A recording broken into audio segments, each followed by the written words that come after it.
What's up, guys?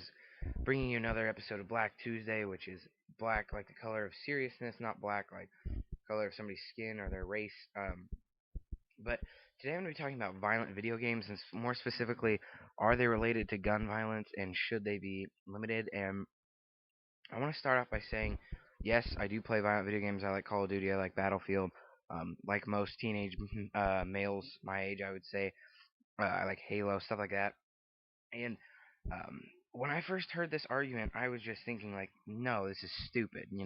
There's no way this is possible. I've been playing violent video games. I'm not like this. But then I thought of something. There are kids now who are being allowed to play Call of Duty when they are, I don't know, like I've had kids as young as 5 playing with me before. Um, and so, when I was 5, I didn't even really know what video games were. I think the first game I ever played was like a fishing game on the Nintendo 64 when I was like 8. Um, and I didn't play any violent video games until I got my PS2. And even then, the violent video games were not that bad. And, now um, we're faced with a new variable that we never thought of before, at least that I never thought of before, which is we've never had a generation of children um, pretty much be raised on such graphically violent video games. And um, when I thought of this, the reason I actually thought of this is because for extra credit in one of my classes at school, we had to talk about this a little bit. And while I was thinking about this, I had to think about this long and hard. Um, I just thought of this randomly. I was like, oh wait, this is something. And while yes, I played violent video games for years, I think when I started actually playing like graphically violent video games like Call of Duty, stuff like that, you know, um, I was mature enough that it wasn't going to affect me as much as like a 5, 6 year old. So that's a variable that I never took into account, and I think a lot of other people didn't. So there's that to think about before you actually make a judgment, and that's another thing I want to talk about. Is people tend to judge too fast. School shooting happens. The first thing I hear from people like my mom, my teachers, stuff like that, older people um, who don't really play video games, is they're like, video games. That's it. We need to ban them. We need to make them. We need to burn them. They tend to already be very um, anti video game. So I feel like if anything comes up that could be an excuse to get rid of video games, they probably are going to jump on that. And people don't know that the government actually does. There is a government-approved rating system for video games. So if a video game is too ridiculous, it's not going to get passed.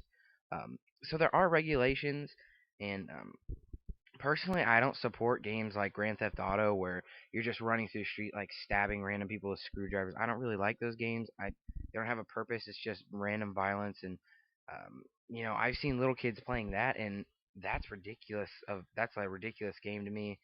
But just my opinion, like this whole video is going to be, and I don't think that video games are linked. In the Sandy Hook school shooting, which I know is kind of a sensitive subject, but we'll talk about it anyway.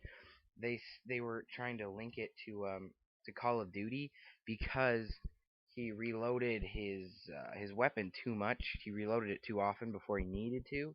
He which is kind of linked to Call of Duty because you can reload without any reload penalty. So people were saying, oh, that's a sign that he um, that's a sign that he played Call of Duty, and then they found a ton of like violent video games in his room. And so, while no, I don't think it was the cause. I do think it might have trained him to think that life was a little bit less um, valuable than it was, because in a video game it kind of teaches you that you die, oh, respawn. I mean, even in like a game type in Call of Duty like Search and Destroy, respawn. So um, I do think that it's going to train children to think differently, but only the ones that have been raised on it. So, all in all, I don't think it's really so far like for the older generation. Like most of the people who are involved in the shootings and stuff are older, at least in their like early to mid 20s, if not older than that. So, I do think that we're going to see a drastic change in this next generation because if you're a 5-year-old being raised on Grand Theft Auto and Call of Duty, I'm sure you're gonna think differently than me. So we won't know until we see him grow up a little bit, and that's pretty much how I feel about this subject, guys. If you enjoyed the video, please like and comment and subscribe, all that, and be sure to put in the comments what I should talk about next week. And I'll talk to you guys later. Peace.